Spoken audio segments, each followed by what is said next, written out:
pumunta kami ng SM para bumili ng mga gulay, ng mga prutas. Tapos ngayon, sasabihin ni Mama, sa labas daw mas mura. Eh di sana hindi na tayo pumunta ng SM, di ba?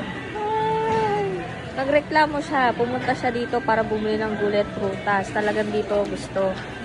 Oh. Tapos, pagkatingin ng prices sa labas mas mura, eh di sana hindi na tayo nag-SM. Ano ba yan? Diba?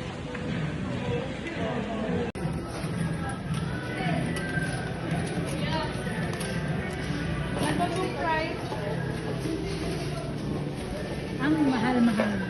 Sobrang mahal. Oo. Price talaga unang tinitingnan. Ito walang pera.